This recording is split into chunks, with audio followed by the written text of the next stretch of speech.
Mathilde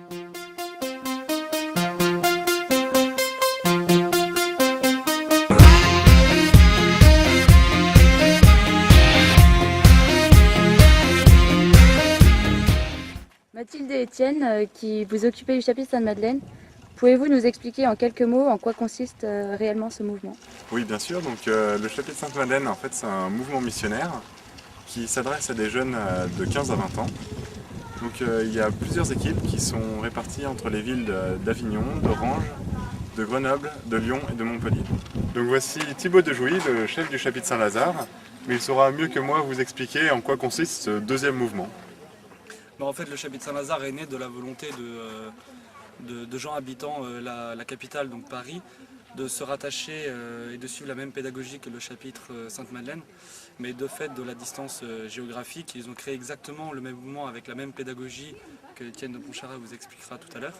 Nous avons nos réunions propres, nous avons notre mouvement propre et rejoignons le chapitre Sainte-Madeleine pour tout ce qui concerne les camps d'été. Le mouvement a été créé par Bruno Dejouy à la suite de Louis Barberousse qui lui-même avait créé le chapitre Sainte-Madeleine. Donc voilà, et qui m'a transmis le flambeau du chapitre Saint-Lazare. Voilà, donc maintenant vous en savez plus à propos du chapitre Saint-Lazare, mais je voudrais quand même rajouter une petite chose, c'est qu'il ne s'appelle pas Saint-Lazare pour rien, parce que dans les évangiles, Saint-Lazare est le petit frère de Sainte Marie-Madeleine.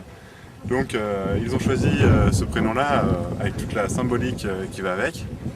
Donc sachez qu'il y a, au chapitre Saint-Lazare, il y a environ 50 jeunes, et à Sainte-Madeleine, nous sommes dans les 70-80 jeunes à participer. Il y a aussi une future équipe qui est en train de se monter dans la ville de Bordeaux.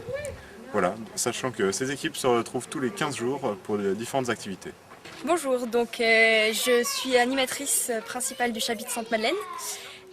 Donc il y a Emmanuelle Brière qui elle est l'animatrice principale du chapitre Saint-Lazare.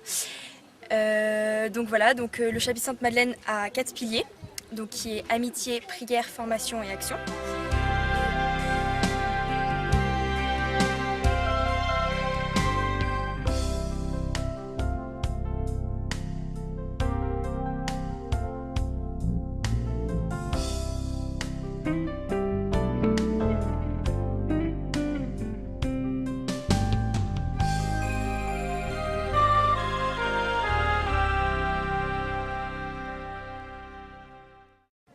Mathilde, vous me parlez d'actions, mais pourriez-vous expliquer en quoi consistent ces actions? Alors donc au niveau des actions, il y a les actions caritatives. Donc par exemple distribuer la soupe ou des sandwichs aux pauvres. Donc aller visiter les maisons de retraite. S'occuper donc pour la région parisienne, être en relation avec les petites sœurs des pauvres, donc de Mère Teresa. Et il y a la quête des lépreux. Comment se déroule une réunion d'équipe? Oui, donc les réunions d'équipe, elles ont lieu tous les 15 jours, donc dans chacune des villes qu'on a mentionnées tout à l'heure. Une réunion d'équipe, en fait, on essaie d'associer chacun des 4 piliers qui font tout l'équilibre et toute la richesse de nos activités. C'est pour ça qu'on va associer un temps de prière, une ambiance très amicale et conviviale, par exemple autour d'un repas ou d'un goûter ou de détente. On a un petit temps de formation, ce qu'on a le traditionnel topo, donc un petit exposé pour se former sur différents sujets. Et enfin, parfois de l'action, différentes actions comme Mathilde vous en a parlé.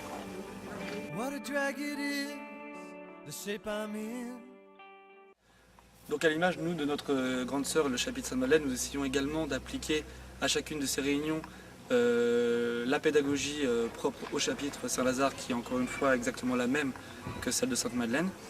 Sauf que nous, à la différence du chapitre du Sud, nous avons une réunion par semaine, de par le fait que nos membres sont plus rapprochés et que dans la capitale, les transports en commun sont plus aisément praticables. Pourriez-vous nous faire un bref résumé des activités du chapitre au cours de l'année? Oui, bien sûr. Donc, aussi étrange que cela puisse paraître, une année commence par le camp d'été. Donc le camp d'été qui a toujours lieu à l'étranger. Ensuite, après ce camp d'été qui laisse en général de très bons souvenirs, il y a lieu un week-end de rentrée, donc en chapitre, donc pour se retrouver après ces 3 semaines à l'étranger. Nous organisons également en chapitre des pèlerinages, donc par exemple à Sainte-Baume qui est le lieu fort de notre sainte patronne, Sainte-Madeleine. Chaque chapitre participe également au pèlerinage de Chartres. Oui, c'est un des nombreux chapitres de Notre-Dame de Chrétienté. Voilà, donc c'est un peu le point de départ en fait de tous ces chapitres. Et enfin, nous avons une retraite qui a lieu à Noël, donc pour avoir bien commencé la nouvelle année. Et également, en février, nous découvrons les joies des sports d'hiver durant un camp d'1 semaine au ski. Voilà.